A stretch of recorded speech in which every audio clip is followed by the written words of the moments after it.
ओम नमो भगवते वासुदेवाय नमः। श्री राम ने अगस्त्य जी से कहा, हे विप्रवर, इक्ष्वाकु वंश में उत्पन्न हुए किसी पुरुष के मुख से कभी ब्राह्मणों ने कटु वचन तक नहीं सुना था, किंतु मैंने उनकी हत्या कर डाली। वर्ण और आश्रम के भेद से भिन्न भिन्न धर्मों के मूल है। वेद और वेदों के मूल है ब्राह्मण। ब्राह्मण वंश ही वेदों की संपूर्ण शाखाओं को धारण करने वाला एकमात्र वृक्ष है। ऐसे ब्राह्मण कुल का मेरे द्वारा संहार हुआ है। ऐसी अवस्था में मैं क्या करूं जिससे मेरा कल्याण हो?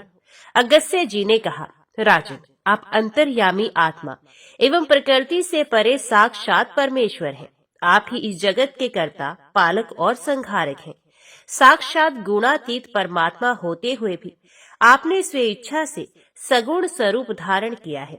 शराबी, ब्रह्म हत्यारा, सोना चुराने वाला तथा महापापी, गुर स्त्री गामी, ये सभी आपके नाम का उच्चारण करने मात्र से तत्काल पवित्र हो जाते हैं। महामती, ये जनक किशोरी भगवती सीता महाविद्या है, जिनके स्मरण मात्र से मनुष्य मुक्त होकर सद्गति प्राप्त कर लेंगे। लोगों पर अनुग्रह करने वाले महावीर श्री राम, जो राजा अश्वमेध यज्ञ का अनुष्ठान करता है, वे सब पापों के पार हो जाता है। राजा मनु, सगर, मरुत और नहुष नंदन याति, ये आपके सभी पूर्वज यज्ञ करके परम पद को प्राप्त हुए हैं। महाराज, आप सर्वथा समर्थ हैं, आप ही यज्ञ कीजिए। परम सौभाग्यशाली श्री रघुनाथ जी ने महर्षि अगस्त्य जी की बात सुनकर यज्ञ करने का ही विचार किया और उसकी विधि पूछी। श्री राम बोले, महर्षि, अश्वमेध यज्ञ में कैसा अश्व होना चाहिए? उसके पूजन की विधि क्या है? किस प्रकार उसका अनुष्ठान किया जा सकता है तथा उसके लिए किन किन शत्रु को जीतने की आवश्यकता होती है? अगस्त्य जी ने कहा, रघुनंदन, जिसका रंग गंगा जल के समान उज्जवल तथा शरीर सुंदर हो, जिसका कान श्याम, मुंह लाल और पूंछ पीले रंग की हो तथा जो देखने में भी अच्छा जान पड़े, वे उत्तम लक्षणों से लक्षित अश्व ही अश्वमेध यज्ञ में ग्रहणीय बताया गया है। वैशाख मास की पूर्णिमा को अश्व की विधिवत पूजा करके एक ऐसा पत्र लिखे जिसमें अपने नाम और बल का उल्लेख हो। ये पत्र घोड़े के ललाट में बांधकर उसे स्वच्छंद विचरने के लिए छोड़ देना चाहिए तथा बहुत से रक्षकों को तैनात करके उसकी सब ओर से प्रयत्न पूर्वक रक्षा करनी चाहिए। यज्ञ का घोड़ा जहाँ जहाँ भी जाए, उन सब स्थानों पर रक्षकों को भी जाना चाहिए। जो कोई राजा अपने बल या पराक्रम के घमंड में आकर उस घोड़े को जबरदस्ती बांध ले, उससे लड़ भिड़कर उस अश्व को बलपूर्वक छीन लाना रक्षकों का कर्तव्य है। जब तक अश्व लौट कर न आ जाए, तब तक यज्ञकर्ता को उत्तम विधि एवं नियमों का पालन करते हुए राजधानी में ही रहना चाहिए। वे ब्रह्मचर्य का पालन करे और मृग का सींग हाथ में धारण किए रहे। यज्ञ संबंधी व्रत का पालन करने के साथ ही 1 वर्ष तक दीनों, अंधों और दुखियों को धन आदि देकर संतुष्ट करते रहना चाहिए। महाराज, बहुत सा धन और अन्न दान करना चाहिए। याचक जिस जिस वस्तु के लिए याचना करे, बुद्धिमान दाता को उसे वही वही वस्तु देनी चाहिए। इस प्रकार का कार्य करते हुए यजमान का यज्ञ जब भली भांति पूर्ण हो जाता है, तो वे सब पापों का नाश कर डालता है। शत्रुओं का नाश करने वाले रघुनाथ जी, आप ये सब कुछ करने, सब नियमों को पालने तथा अश्व का विधिवत पूजन करने में समर्थ हैं। अतः इस यज्ञ के द्वारा अपनी विशाल कीर्ति का विस्तार करके दूसरे मनुष्यों को भी पवित्र कीजिए। श्री रामचंद्र जी ने कहा, विप्रवर, आप इस समय मेरी अश्वशाला का निरीक्षण कीजिए और देखिए उसमें ऐसे उत्तम लक्षणों से संपन्न घोड़े हैं या नहीं। भगवान की बात सुनकर दयालु महर्षि उठकर खड़े हो गए और यज्ञ के योग्य उत्तम घोड़ों को देखने के लिए चल दिए। श्री रामचंद्र जी के साथ अश्वशाला में जाकर उन्होंने देखा, वह चित्र विचित्र शरीर वाले अनेकों प्रकार के अश्व थे, जो मन के समान वेगवान और अत्यंत बलवान प्रतीत होते थे। उसमें ऊपर बताए हुए रंग के 1-2 नहीं, सैकड़ों घोड़े थे, जिनकी पूंछ पीली और मुख लाल थी। साथ ही वे सभी तरह के शुभ लक्षणों से संपन्न दिखाई देते थे। उन्हें देखकर अगस्त्य जी बोले, रघुनंदन, आपके यहाँ अश्वमेध के योग्य बहुत से सुंदर घोड़े हैं, अतः आप विस्तार के साथ उस यज्ञ का अनुष्ठान कीजिए। महाराज श्री राम, आप महान सौभाग्यशाली हैं। देवता और असुर सभी आपके चरणों पर मस्तक झुकाते हैं, अतः आपको इस यज्ञ का अनुष्ठान अवश्य ही करना चाहिए। मुनि के इस वचन से उन्होंने यज्ञ के सभी मनोहर संभार एकत्रित किए। तत्पश्चात महाराज श्री राम मुनियों के साथ सरयू तट पर आए और सोने के हलों से 4 योजन लंबी चौड़ी बहुत बड़ी भूमि को जोता। इसके बाद उन पुरुषोत्तम ने यज्ञ के लिए अनेकों मंडप बनवाए और योनि एवं मेखला से युक्त कुंड का विधिवत निर्माण करके उसे अनेकों रत्नों से सुसज्जित एवं सब प्रकार की शोभा से संपन्न बनाया।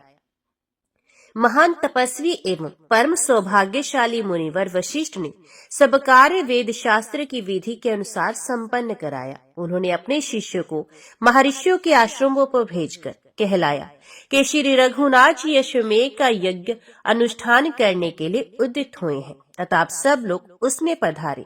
इस प्रकार आमंत्रित होकर वे सभी तपस्वी महर्षि भगवान श्री राम के दर्शन के लिए अत्यंत उत्कंठित होकर वहां आए। नारद, असित, पर्वत, कपिल मुनि, जातुकर्ण्य, अगिरा, अष्टरेणी, अत्रि, गौतम, हारित, याज्ञवल्क्य तथा संवर्त आदि महात्मा भी भगवान श्री राम के अश्वमेध यज्ञ में आए। श्री रघुनाथ जी ने बड़े आनंद के साथ उठकर उनका स्वागत सत्कार किया और उन्हें प्रणाम करके अर्घ्य तथा आसन आदि देकर उन सब की विधिवत पूजा की। फिर गो और स्वर्ण निवेदन करके वे बोले, महर्षियों, मेरे बड़े भाग्य हैं जो आपके दर्शन हुए हैं। ब्राह्मण, इस प्रकार जब वहां बड़े बड़े ऋषियों का समुदाय एकत्रित हुआ तो उनमें वर्ण और आश्रम के अनुकूल धर्म विषयक चर्चा होने लगी। वात्स्यायन जी ने शेष जी से कहा, भगवान, वहां धर्म के संबंध में क्या क्या बातें हुई, कौन सी अद्भुत बात बताई गई? उन महात्माओं ने सब लोगों पर दया करके किस विषय का वर्णन किया? शेष जी ने कहा, मुने, महापुरुषों में श्रेष्ठ दशरथ नंदन भगवान श्री राम ने सब मुनियों को एकत्रित देखकर उनसे समस्त वर्णों और आश्रमों के धर्म के बारे में पूछा। श्री रघुनाथ जी के पूछने पर उन महर्षियों ने जिन जिन महान गुणकारी धर्मों का वर्णन किया उन सबको मैं विधि पूर्वक बतलाऊंगा, आप ध्यान देकर सुनो। ऋषि बोले, ब्राह्मण को सदा यज्ञ करना और वेद पढ़ाना आदि कार्य करना चाहिए। वे ब्रह्मचर्य आश्रम में वेदों का अध्ययन पूर्ण करके इच्छा हो तो विरक्त हो जाए, और यदि ऐसी इच्छा ना हो तो गृहस्थ आश्रम में प्रवेश करे। नीच पुरुषों की सेवा से जीविका चलाना ब्राह्मण के लिए सदा त्याज्य है। वे आपत्ति में पड़ने पर भी कभी सेवा वृत्ति से जीवन निर्वाह न करे। संतान प्राप्ति की इच्छा से ऋतुकाल में अपनी पत्नी के साथ समागम करना उचित माना गया है। दिन में स्त्री के साथ संपर्क करना पुरुषों की आयु को नष्ट करने वाला है। श्राद्ध का दिन और सभी पर्व स्त्री समागम के लिए निषिद्ध हैं। अतः बुद्धिमान पुरुषों को इनका त्याग करना चाहिए। जो मोहवश उक्त समय में भी स्त्री के साथ संपर्क करता है, ये उत्तम धर्म से भ्रष्ट हो जाता है। जो पुरुष केवल ऋतुकाल में स्त्री के साथ समागम करता है तथा अपनी ही पत्नी में अनुराग रखता है, पराई स्त्री की ओर कुदृष्टि नहीं डालता, उस उत्तम गृहस्थ को इस जगत में सदा ब्रह्मचारी ही समझना चाहिए। स्त्री के रजस्वला होने से लेकर 16 रात्रियां ऋतु कहलाती हैं। उनमें पहली 4 रातें निंदित हैं, तो उनमें स्त्री का स्पर्श नहीं करना चाहिए। शेष 12 रातों में जो सम संख्या वाली अर्थात 6ठी एवं 8वीं आदि रातें हैं, उनमें स्त्री समागम करने से पुत्र की उत्पत्ति होती है, तथा विषम संख्या वाली अर्थात 5वीं, 7वीं आदि रात्रियां कन्या की उत्पत्ति कराने वाली हैं। जिस दिन चंद्रमा अपने लिए दूषित हो उस दिन को छोड़कर तथा मघा और मूल नक्षत्र का भी परित्याग करके विशेषत पुल्लिंग नाम वाले श्रवण आदि नक्षत्रों में शुद्ध भाव से पत्नी के साथ समागम करे। इससे चारों पुरुषार्थों के साधक शुद्ध एवं सदाचारी पुत्र का जन्म होता है। थोड़ी सी भी कीमत लेकर कन्या को बेचने वाला पुरुष पापी माना गया है। ब्राह्मण के लिए व्यापार, राजा की सेवा, वेद अध्ययन का त्याग, निंदित विवाह और नित्य कर्म का लोभ, ये दोष कुल को नीचे गिराने वाले हैं। गृहस्थाश्रम में रहने वाले पुरुष को अन्न, जल, दूध, मूल अथवा फल आदि के द्वारा अतिथि का सत्कार करना चाहिए। आया हुआ अतिथि सत्कार ना पाकर जिसके घर से निराश होकर जाता है, वे गृहस्थ जीवन भर के कमाए हुए पुण्य से क्षण भर में वंचित हो जाता है। गृहस्थ को उचित है कि वे बलि वैश्व देव कर्म के द्वारा देवताओं, पितरों तथा मनुष्यों को उनका भाग देकर शेष अन्न का भोजन करे। वही उसके लिए अमृत है। जो केवल अपना पेट भरने वाला है, जो अपने ही लिए भोजन बनाता और खाता है, वे पाप का ही भोजन करता है। तेल में षष्ठी और अष्टमी को तथा मास में सदा ही पाप का निवास है। चतुर्दशी को शौर कर्म तथा अमावस्या को स्त्री समागम का त्याग करना चाहिए। ब्रजस्वरा अवस्था में स्त्री के संपर्क से दूर रहे, पत्नी के साथ भोजन न करे, एक वस्त्र पहनकर तथा चटाई की आसन पर बैठकर भोजन करना निषिद्ध है। अपने में तेज की इच्छा रखने वाले श्रेष्ठ पुरुष को भोजन करती हुई स्त्री की ओर नहीं देखना चाहिए। मुंह से आगे को ना फूंके, नंगी स्त्री की ओर दृष्टि न डाले, बछड़े को दूध पिलाती हुई गो को ना छेड़े, दूसरे को इंद्रधनुष ना दिखाए, रात में दही खाना सर्वथा निषिद्ध है। आग में अपने पैर ना सेके, उसमें कोई अपवित्र वस्तु न डाले, किसी भी जीव की हिंसा तथा दोनों संध्याओं के समय भोजन न करे। रात्रि को खूब पेट भर के भोजन करना उचित नहीं है। पुरुष को नाचने, गाने और बजाने में आसक्ति नहीं रखनी चाहिए। कांसे के बर्तन में पैर धुलाना निषेध है। दूसरे के पहने हुए कपड़े और जूते ना धारण करे। फूटे अथवा दूसरे के जूठे किए हुए बर्तन में भोजन न करे। भीगे पैर न सोए। हाथ और मुंह के जूठे रहते कहीं न जाए। सोते सोते ना खाए। उच्चिष्ट अवस्था में मस्तक का स्पर्श न करे। दूसरों के गुप्त भेद न खोले। इस प्रकार गृहस्थ धर्म का समय पूरा करके वानप्रस्थ आश्रम में प्रवेश करे। उस समय इच्छा हो तो वैराग्य पूर्वक स्त्री के साथ रहे अथवा स्त्री को साथ ना रखकर उसे पुत्रों के अधीन सौंप दे। वानप्रस्थ धर्म का पूर्ण पालन करने के पश्चात विरक्त हो जाए, संन्यास ले ले। वात्स्यायन जी, उस समय महर्षियों ने उपर्युक्त प्रकार से अनेकों धर्मों का वर्णन किया तथा संपूर्ण जगत के महान हितैषी भगवान श्री राम ने उन सबको ध्यान पूर्वक सुना। इस प्रकार भगवान श्री राम ऋषियों के मुख से कुछ काल तक धर्म की व्याख्या सुनते रहे।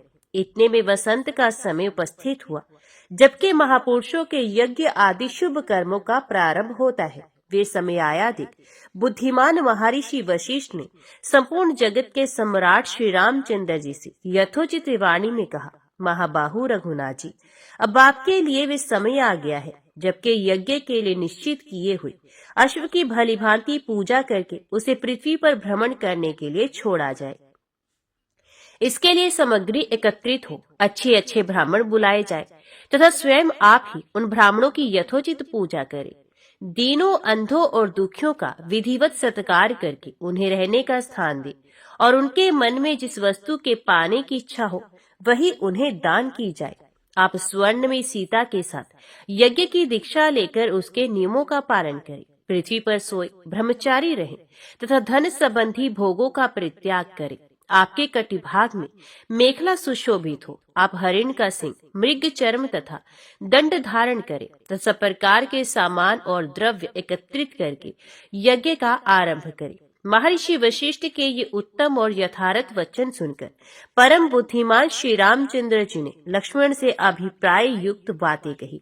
श्री राम जी बोले, लक्ष्मण, मेरी बात सुनो और सुनकर तुरंत उसका पालन करो। जाओ, प्रयत्न करके अश्वमेध यज्ञ के लिए उपयोगी अश्व ले आओ।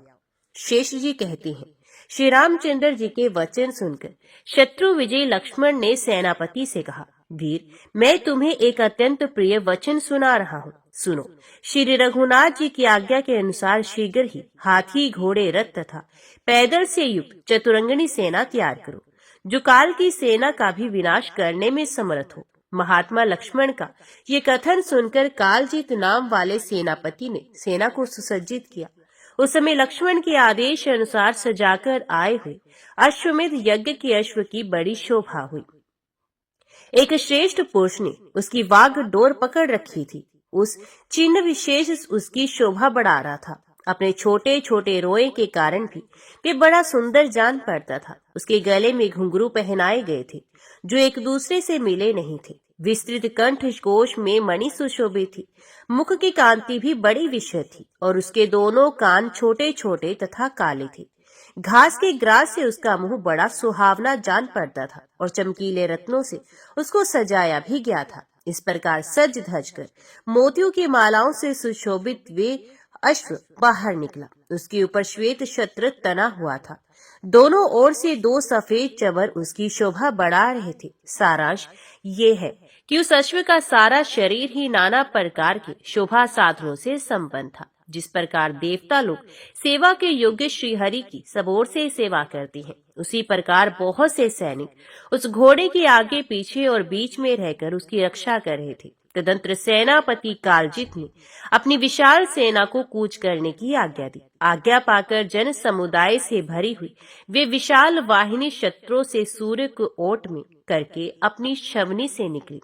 उस सेना के सभी श्रेष्ठ वीर श्री रघुनाथ जी के यज्ञ के लिए सुसज्जित हो गरजते तथा युद्ध के लिए उत्साह प्रकट करते हुए बड़े हर्ष में भरकर चले। सभी सैनिक हाथ में धनुष, पार्श्व और खड्ग धारण किए सैनिक शिक्षा के अनुसार सफुट गति से चलते हुए बड़ी तेजी के साथ महाराज श्री राम के पास उपस्थित हुए। ये घोड़ा भी आकाश में उछलता तथा पृथ्वी को अपनी टाप से खोदता हुआ धीरे धीरे यज्ञ चिन्ह से युक्त मंडप के पास पहुंचा।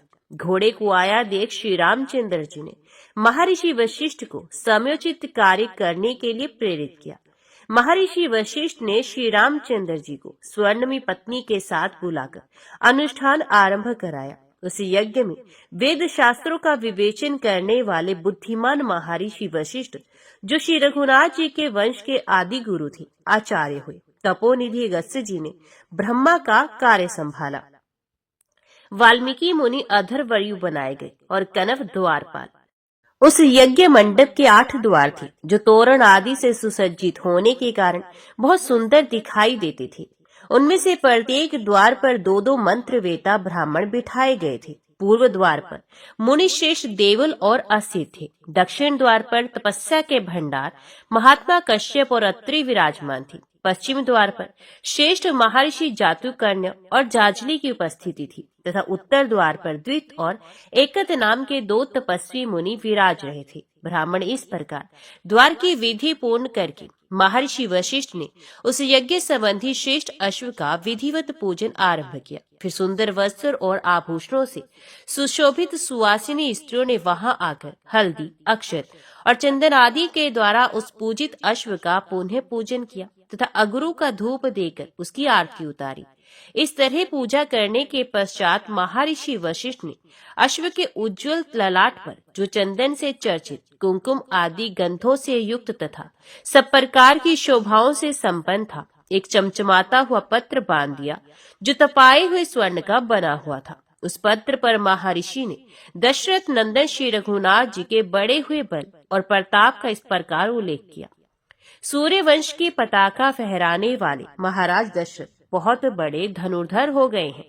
वे धनुष की दीक्षा देने वाले गुरुओं के भी गुरु हैं। उन्हीं के पुत्र महाभाग श्री रामचंद्र जी इस समय रघुवंश के स्वामी हैं। वे सब सुरमाओं के शिरोमणि तथा बड़े बड़े वीरों के बल संबंधी अभिमान को चूर्ण करने वाले हैं।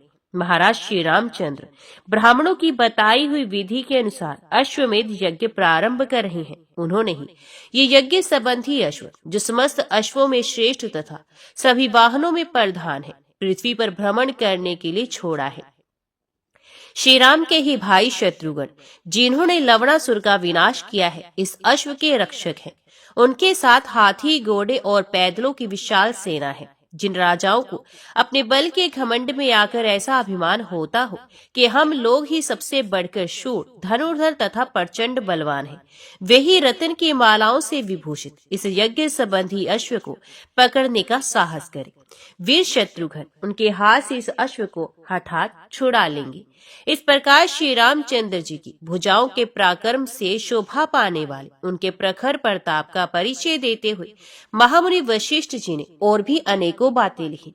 इसके बाद अश्व को, जो शोभा का भंडार तथा वायु के समान बल और वेग से युक्त था, छोड़ दिया गया। उसकी भूलोक तथा पाताल में समान रूप से तीव्र गति थी। तदंतर शस्त्रधारियों में श्रेष्ठ श्री रामचंद्र जी ने शत्रुघ्न को आज्ञा दी, सुमित्रानंदन, ये अश्व अपनी इच्छा के अनुसार विचरने वाला है, तुम उसकी रक्षा के लिए पीछे पीछे जाओ।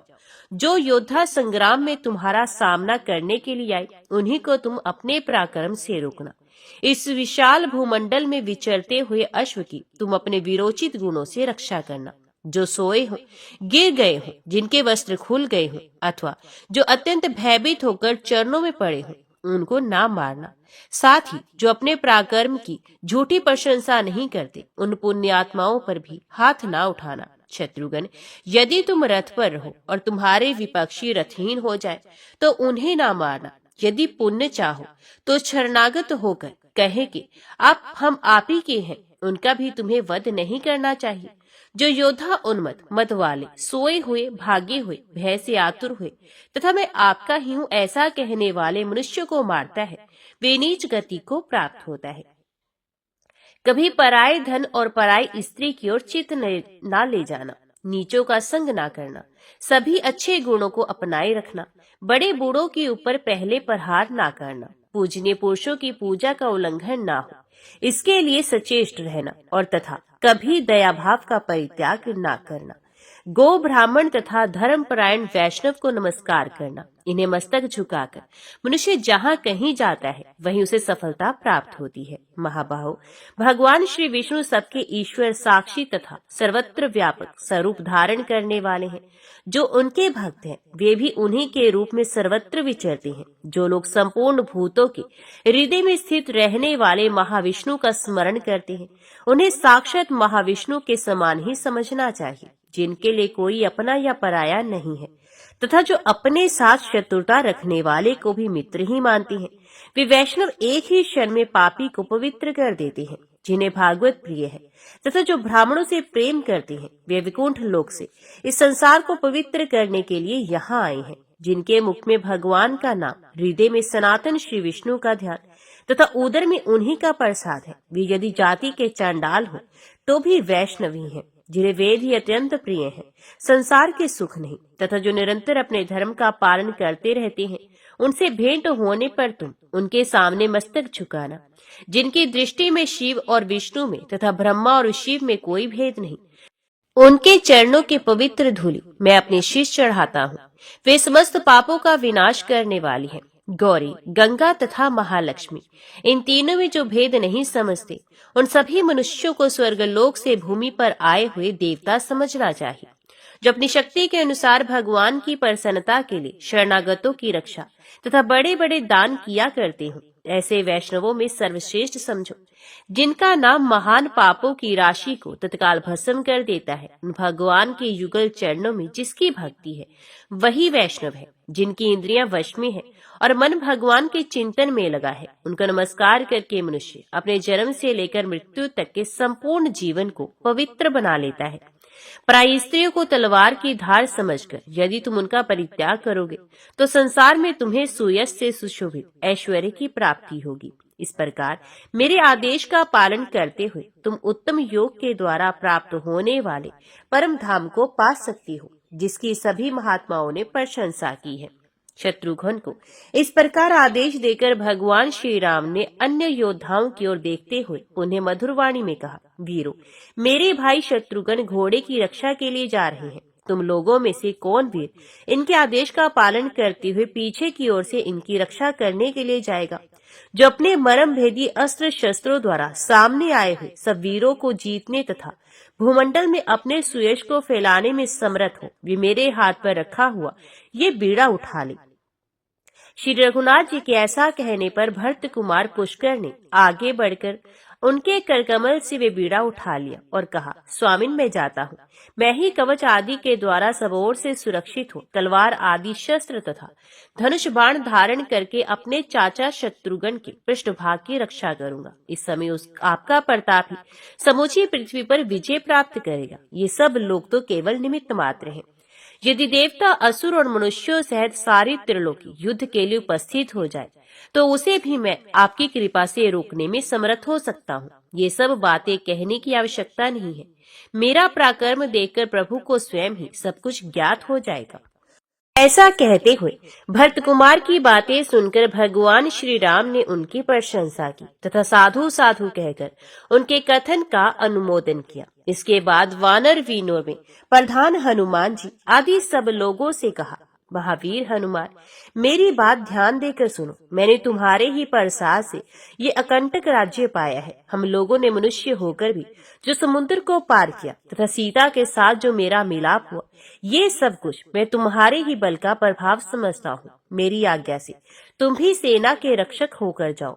मेरे भाई शत्रुघ्न की मेरी ही भांति तुम्हें रक्षा करनी चाहिए। महामते, जहाँ जहाँ भाई शत्रुघ्न की बुद्धि विचलित हो, वहाँ वहाँ तुम इन्हें समझा बुझाकर कर्तव्य का ज्ञान कराना। परम बुद्धिमान श्री रामचंद्र जी का ये श्रेष्ठ वचन सुनकर हनुमान जी ने उनकी आज्ञा शिरोधार्य की और जाने के लिए तैयार होकर प्रणाम किया। तब महाराज ने जामवान को भी साथ जाने का आदेश दिया और कहा, अंगद, गव्य, मयंक, दधिमुख, वानर राज सुग्रीव, शतबली, अक्षिक, नील, नल, मनोवेग तथा अधिगंता आदि सभी वानर सेना के साथ जाने को तैयार हो जाएं। सब लोग रथों तथा स्वर्ण में आभूषणों से विभूषित अच्छे अच्छे घोड़ों पर सवार हो बख्तर और टॉप से सज धज कर शीघ्र यहाँ से यात्रा करें।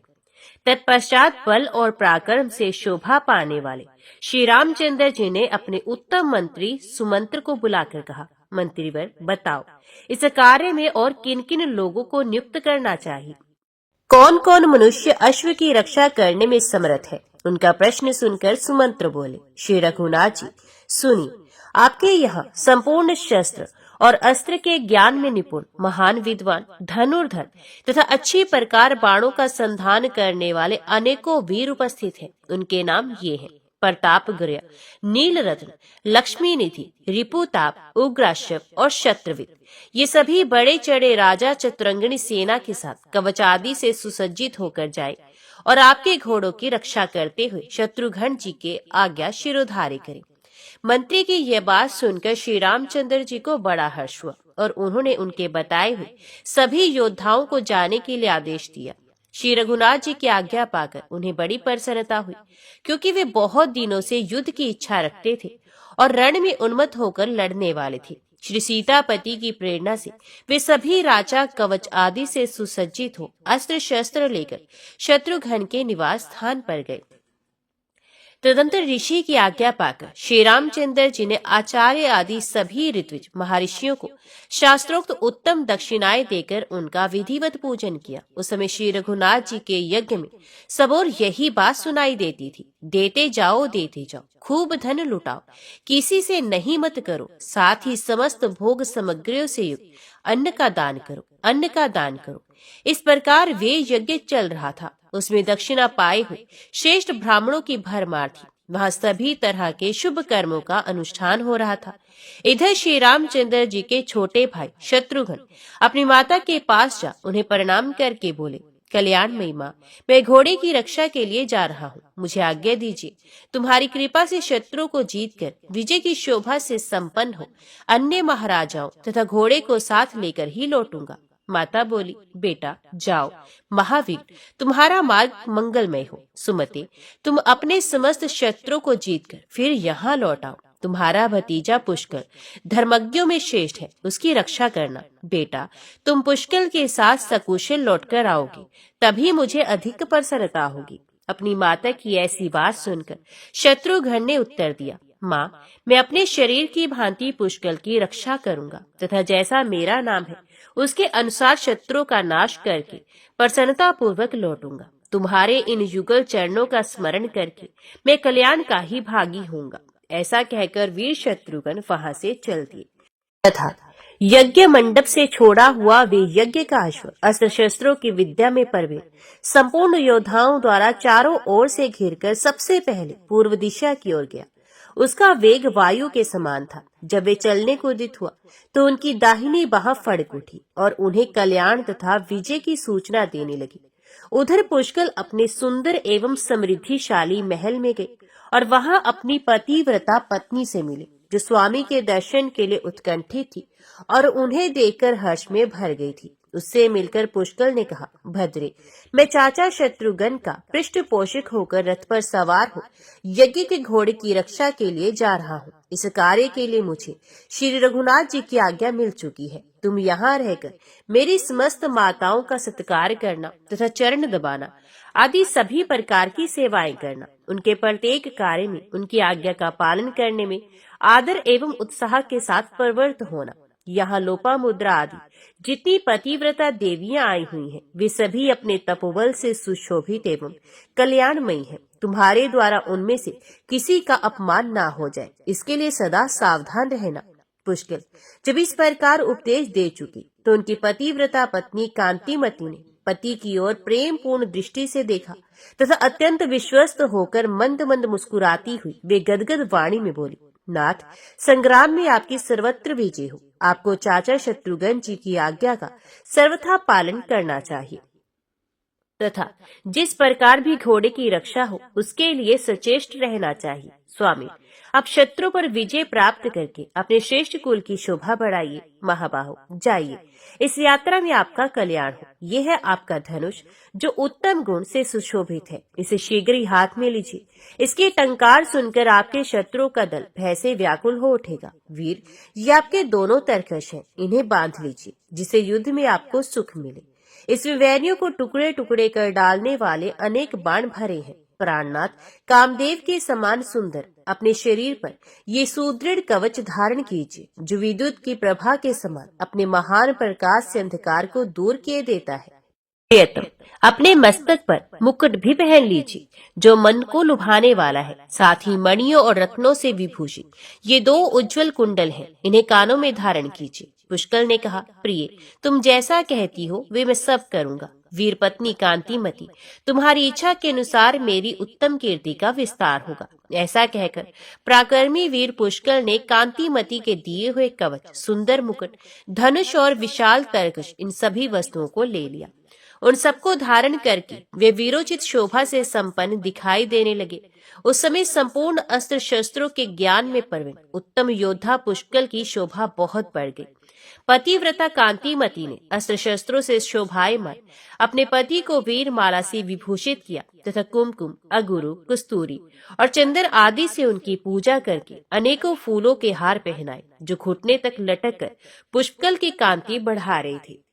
पूजन के पश्चात उस सती ने बारंबार पति की आरती उतारी। उसके बाद पुष्कल बोले, भामिनी, अब मैं तुम्हारे सामने ही यात्रा करता हूँ।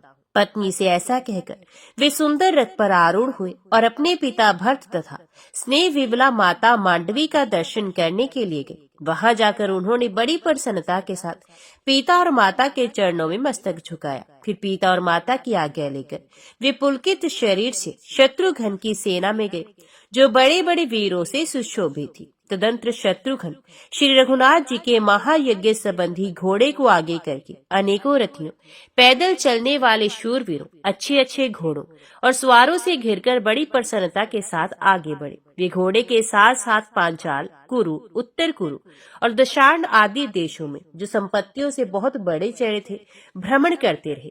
शत्रुघ्न जी सब प्रकार की शोभा से संपन्न थे। उन्हें उन सभी देशों में श्री रामचंद्र जी की संपूर्ण सुयश की कथा सुनाई पड़ती थी। लोग कहते थे, श्री रघुनाथ जी ने रावण नामक असुर को मारकर अपने भक्तजनों की रक्षा की है। अब उन्हें अश्वमेध आदि पवित्र कार्यों का अनुष्ठान आरंभ करके भगवान श्री राम त्रिभुवन में अपने सुयश का विस्तार करते हुए संपूर्ण लोगों की भय से रक्षा करेंगे। इस तरह भगवान का यशोगान करने वाले लोगों पर संतुष्ट होकर पुष्य शत्रुघ्न जी उन्हें पुरस्कार के रूप में सुंदर हार, नाना प्रकार के रत्न और बहुमूल्य वस्त्र देते थे। श्री रघुनाथ जी के सचिव थे, जिनका नाम था सुमति। वे संपूर्ण विद्याओं में प्रवीण और तेजस्वी थे। वे भी शत्रुघ्न जी के अनुगामी होकर आए थे। महावीर शत्रुघ्न उनके साथ अनेकों गांव और जनपदों में गए, किंतु श्री रघुनाथ जी के प्रताप से कोई भी उस घोड़े का अपहरण ना कर सका। भिन्न भिन्न देशों के जो बहुत से राजे महाराजे थे, वे यद्यपि महान बल से विभूषित तथा जो तरंगिणी सेना से संपन्न थे। तथापि मोती और मणियों सहित बहुत सी संपत्ति साथ में घोड़े की रक्षा में आए हुए शत्रुघ्न जी के चरणों में गिर जाते और बारंबार कहने लगते थे, रघुनंदन, ये राज्य तथा पुत्र, पशु और बांधवों सहित सारा धन भगवान श्री राम का ही है, हमारा इसमें कुछ भी नहीं है। उनकी ऐसी बातें सुनकर विपक्षी वीरों का हनन करने वाले शत्रुघ्न जी वहां अपनी आज्ञा घोषित कर देते और उन्हें साथ ले आगे के मार्ग पर बढ़ जाते थे। इस प्रकार आगे आगे बढ़ते हुए शत्रुघ्न जी घोड़े के साथ अहिशिन्ना नगरी के पास जा पहुंचे, जो नाना प्रकार के मनुष्यों से भरी हुई थी। उसमें ब्राह्मणों तथा अन्यान्य द्विजों का निवास था। अनेकों प्रकार के रत्नों से वे पूरी सजाई गई थी। सोने और स्फटिक मणि के बने हुए महल तथा गोपुर उस नगरी की शोभा बढ़ा रहे थे। वहां के मनुष्य सब प्रकार के भोग भोगने वाले तथा सदाचार से सुशोभित थे। वहां बाण संधान करने में चतुर वीर हाथों में धनुष लिए उस पुरी के श्रेष्ठ राजा सुमद को प्रसन्न किया करते थे। शत्रुघ्न ने दूर से ही उस नगरी को देखा। उसके पास ही एक उद्यान था, जो उस नगर में सबसे श्रेष्ठ और शोभायमान दिखाई देता था। तमाल और ताल आदि के वृक्ष उसकी सुषमा को और भी बढ़ा रहे थे। यज्ञ का घोड़ा उस उपवन के बीच में घुस गया तथा उसके पीछे पीछे वीर शत्रुघ्न भी, जिनके चरण कमलों की सेवा में अनेकों धनुर्धर क्षत्रिय मौजूद थे, उसमें जा पहुंचे। वहां जाने पर उन्हें एक देव मंदिर दिखाई दिया, जिसकी रचना अद्भुत थी। वे कैलाश शिखर के समान ऊंचा तथा शोभा से संपन्न था। देवताओं के लिए वे सेव्य जान पड़ता था। उस सुंदर देवालय को देखकर श्री रघुनाथ जी के भाई शत्रुघ्न ने अपने सुमति नामक मंत्री से, जो अच्छे वक्ता थे, पूछा, मंत्रीवर, बताओ ये क्या है?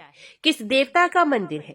किस देवता का यहाँ पूजन होता है तथा वे देवता किस हेतु से यहाँ विराजमान है? मंत्री सब बातों के जानकार थे।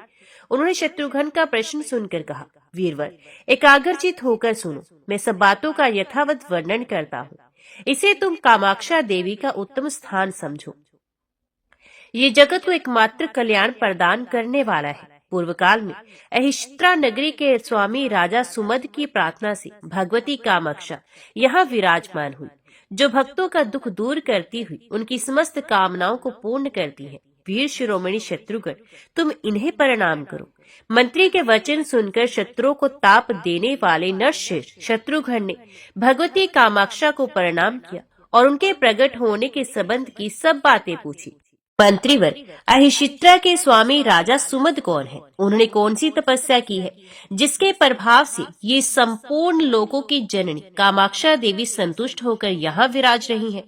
सुमति ने कहा, हेमकूट नाम से प्रसिद्ध एक पवित्र पर्वत है, जो संपूर्ण देवताओं से सुशोभित रहा करता है। वह ऋषि मुनियों से सेवित विमल नाम का एक तीर्थ है। वही राजा सुमद ने तपस्या की थी। उनके राज्य की सीमा पर रहने वाले संपूर्ण सामंत नरेशों ने, जो वास्तव में शत्रु थे, एक साथ मिलकर उनके राज्य पर चढ़ाई की। उस युद्ध में उनके पिता, माता तथा प्रजावर्ग के लोग भी शत्रुओं के हाथ से मारे गए।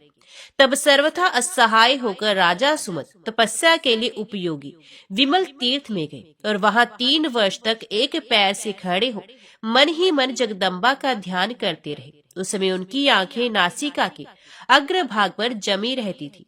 इसके बाद 3 वर्षों तक उन्होंने सूखे पत्ते चबाकर अत्यंत उग्र तपस्या की, जिसका अनुष्ठान दूसरे के लिए अत्यंत कठिन था। तत्पश्चात पुनः 3 वर्षों तक उन्होंने और भी कठोर नियम धारण किए। जाड़े के दिनों में वे पानी में डूबे रहते, गर्मी पंचअग्नि का सेवन करते तथा वर्षा काल में बादलों की ओर मुंह किए मैदान में खड़े रहते थे। तदंतर पुनः 3 वर्षों तक वे धीर राजा अपने हृदयवर्ती प्राण वायु को रोककर केवल भवानी के ध्यान में संलग्न रहे।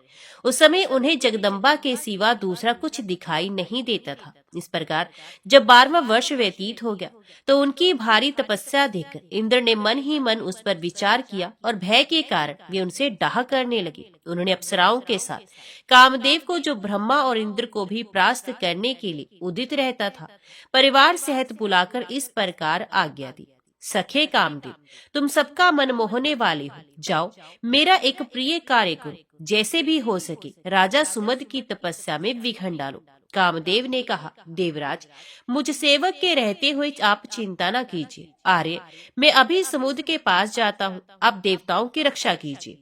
ऐसा कहकर कामदेव अपने सखा वसंत तथा अप्सराओं के समूहों को साथ लेकर हेमकुंड पर्वत पर गया। वसंत ने जाते ही वहां के सारे वृक्षों को फल और फूलों से सुशोभित कर दिया। उनकी डालियों पर कोयल कूकने तथा भ्रमर गुंजार करने लगे। दक्षिण दिशा की ओर से ठंडी ठंडी हवा चलने लगी, जिसमें कूतमाला नदी के तीर पर खिले हुए लवंग कुसुमों की सुगंध आ रही थी। इस प्रकार जब समूचे वन में वसंत की शोभा छा गई तो अप्सराओं में श्रेष्ठ रंभा अपनी सखियों से घिरकर सुमति के पास गई। रंभा का स्वर किन्नरों के समान मनोहर था। वह मृदंग और पनव आदि नाना प्रकार के बाजे बजाने में भी निपुण थी। राजा के समीप पहुंचकर उसने गाना आरंभ कर दिया। महाराज सुमुद ने जब ये मधुर गान सुना, वसंत की मनोहारिणी छटा देखी तथा मन को लुभाने वाले कोयल की मीठी तान सुनी तो चारों ओर दृष्टि दौड़ाई। फिर सारा रहस्य उनकी समझ में आ गया। राजा को ध्यान से जगा देख फूलों का धनुष धारण करने वाले कामदेव ने बड़ी फुर्ती दिखाई। उसने उनके पीछे की ओर खड़ा होकर तत्काल अपना धनुष चढ़ा लिया। इतने में ही एक अप्सरा अपने नेत्र पल्लवों को नचाती हुई राजा के दोनों चरण दबाने लगी। दूसरी सामने खड़ी होकर कटाक्षपात करने लगी तथा तीसरी शरीर की श्रृंगार जनित चेष्टाएं प्रदर्शित करने लगी। इस प्रकार अप्सराओं से घिरकर जितेंद्रियों के शिरोमणि बुद्धिमान राजा सुमद जो चिंता करने लगे, ये सुंदरी अप्सराएं मेरी तपस्या में विघ्न डालने के लिए यहाँ आई हैं। इन्हें इंद्र ने भेजा है। ये सब की सब उनकी आज्ञा के अनुसार ही कार्य करेंगे। इस प्रकार चिंता से आकुल होकर धीर चित्त मेधावी तथा वीर राजा सुमद ने अपने हृदय में अच्छी तरह विचार किया। इसके बाद वे देवांगनाओं से बोले, देवियों, आप लोग मेरे हृदय मंदिर में विराजमान जगदम्बा की स्वरूप है। आप लोगों ने जिस स्वर्गीय सुख की चर्चा की है वे अत्यंत तुच्छ और अनिश्चित है। मैं भक्ति भाव से जिनकी आराधना में लगा हूँ वे मेरी स्वामिनी जगदम्बा मुझे उत्तम वरदान देंगी, जिनकी कृपा से सत्यलोक को पाकर ब्रह्मा जी महान बने हैं। वे ही मुझे सब कुछ देंगी, क्योंकि वे भक्तों का दुख दूर करने वाली हैं। भगवती की कृपा के सामने नंदन वन अथवा स्वर्ण मंडित मेरु गिरी क्या है, और वे सुधा भी किस गिनती में है, जो थोड़े से पुण्य के द्वारा प्राप्त होने वाली और दानवों को दुख देने वाली है। राजा का ये वचन सुनकर कामदेव ने उन पर अनेकों बाणों का प्रहार किया, किंतु वे उनकी कुछ भी हानि न कर सका। वे सुंदरी अप्सराएं अपनी कुटिल कटाक्ष, नुपुरों की झनकार, आलिंगन तथा चितवन आदि के द्वारा उनके मन को मोह में न डाल सकी। अंत में निराश होकर जैसे आई थी वैसे ही लौट गई और इंद्र से बोले, राजा सुमद की बुद्धि स्थिर है, उन पर हमारा जादू नहीं चल सकता। अपने प्रयत्न के व्यर्थ होने की बात सुनकर इंद्र डर गए। इधर जगदम्बा ने महाराज सुमद को जितेंद्र तथा अपने चरण कमलों के ध्यान में दृढ़ता पूर्वक स्थित देख उन्हें प्रत्यक्ष दर्शन दिया। उनकी कांति करोड़ों सूर्य की समान थी। वे अपनी चार भुजाओं में धनुष, बाण, अंकुश और पाश धारण किए हुई थी। माता का दर्शन पाकर बुद्धिमान राजा को बड़ी प्रसन्नता हुई। उन्हें बारंबार मस्तक झुकाकर भक्ति भावना से प्रकट हुई माता दुर्गा को प्रणाम किया। वे बारंबार राजा के शरीर पर अपने कोमल हाथ फेरती हुई हंस रही थी। महामती राजा सुमद के शरीर में रोमांच हुआ। उनके अंतकरण की वृत्ति भक्ति भाव से उत्कंठित हो गई और वे गदगद स्वर से माता की इस प्रकार स्तुति करने लगे, देवी आपकी जय हो। महादेवी भक्तजन सदा आपकी सेवा करते हैं। ब्रह्मा और इंद्र आदि समस्त देवता आपके युगल चरणों की आराधना में लगे रहते हैं। आप आपके स्पर्श से रहते हैं। आप ही के प्रताप से अग्निदेव प्राणियों के भीतर और बाहर स्थित होकर सारे जगत का कल्याण करते हैं। महादेवी देवता और असुर सभी आपके चरणों में मस्तक झुकाते हैं। आप ही विद्या तथा आप ही भगवान विष्णु की महामाया है। एकमात्र आप ही जगत को पवित्र करने वाली हैं। आप ही अपनी शक्ति से इस संसार की सृष्टि और पालन करती हैं। जगत एक जीवों को मोह में डालने वाली भी आप ही हैं। अब सब देवता आप ही से सिद्धि पाकर सुख होते हैं। माता आप दया की स्वामिनी, सबकी वंदनीय तथा भक्तों पर स्नेह रखने वाली है। मेरा पालन कीजिए, मैं आपके चरण कमलों का सेवक हूँ, मेरी रक्षा कीजिए। सुमति ने कहा। इस प्रकार की हुई स्तुति से संतुष्ट होकर जगन माता कामाक्षा अपने भक्त सुमद से, जिनका शरीर तपस्या के कारण दुर्बल हो रहा था, बोली, बेटा कोई उत्तम वर मांगो। माता का ये वचन सुनकर राजा सुमद को बड़ा हर्ष हुआ और उन्होंने अपना खोया हुआ अकंटक राज्य जगत माता भवानी के चरणों में अविचल भक्ति तथा अंत में संसार सागर से पार उतारने वाली मुक्ति का वरदान मांगा। माता कामाक्षा देवी ने कहा, सुमत, तुम सर्वत्र अकंटक राज्य प्राप्त करो और शत्रुओं के द्वारा तुम्हारी कभी पराजय न हो।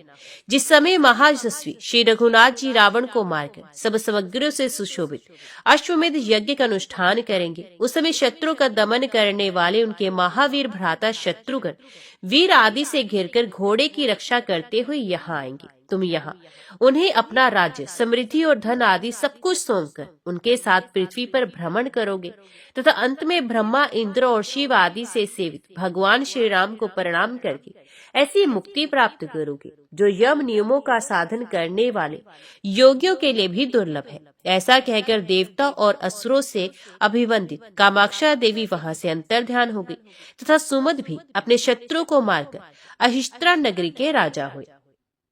वहीं ये इस नगरी के स्वामी राजा सुमद है। यद्यपि ये सब प्रकार के समर्थ तथा बल और वाहनों से संपन्न है तथा तुम्हारी यज्ञ संबंधी घोड़े को नहीं पकड़ेंगे, क्योंकि महामाया ने इस बात के लिए इनको भलीभांति शिक्षा दी है।